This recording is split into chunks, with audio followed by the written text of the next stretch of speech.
Notice Matthew chapter 26 and verse 57. Matthew 26 and verse 57.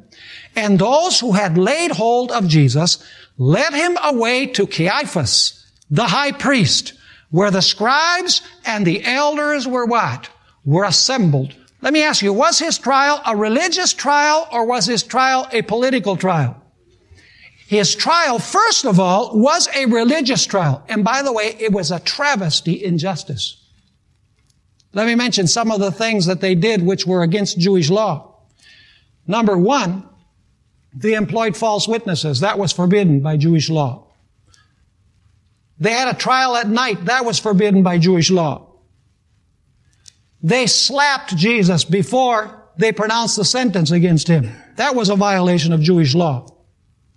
He had right to counsel. They did not give him the right to counsel. That was a violation of Jewish law. They made himself incriminate himself. That was a violation of Jewish law. In fact, the trial, according to Jewish law, had to be public, and they made it private. And furthermore, it was forbidden by Jewish law to have any trial or any sentencing on Friday, Saturday, or a feast day. And they violated that. In other words, it was a travesty in justice. What the Sanhedrin, what the church did when Jesus was taken before the religious leaders. Now let's notice a little bit about this trial. Matthew chapter 26 and verse 59. 26 verse 59. Now the chief priests, by the way, another regulation of the Jews was that they had to have impartial judges. Notice what it says here. Now the chief priests, the elders, and all the council sought false testimony against Jesus to put him to death, but found none. Even though many false witnesses came forward, they found none. But at last 2 witnesses came forward and said, this fellow said, I am able to destroy the temple of God and to build it up in 3 days. And the high priest arose and said to him, do you answer nothing? See, what they're doing is an inquisition, aren't they? I know you're probably not used to using that word in this context, but they're doing an inquiry.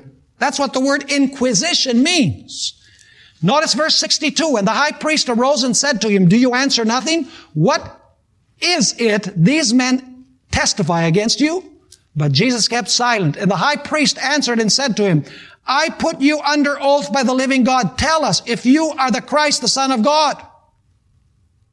Jesus said to him, it is as you said.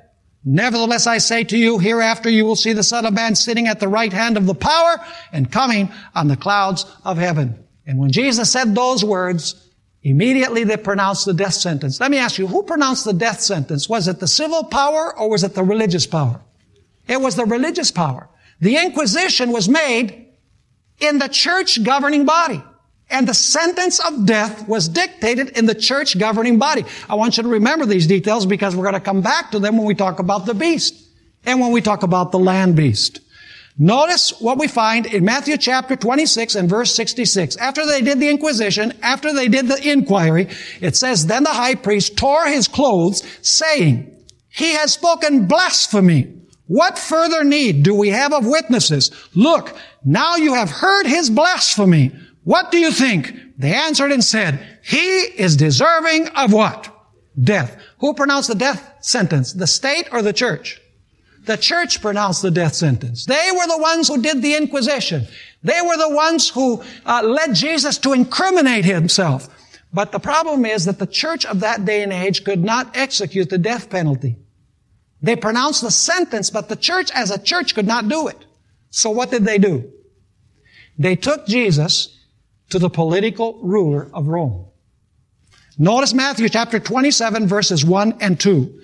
Matthew 27, 1 and 2. When morning came, all the chief priests and elders of the people plotted against Jesus to put him to death. And when they had bound him, they led him away and delivered him to whom? To Pontius Pilate, the governor. Now, was Pilate the civil ruler or religious ruler? He was the civil ruler. Could the church execute the death penalty on Jesus without the help of the state? Absolutely not. They needed the help of the civil power.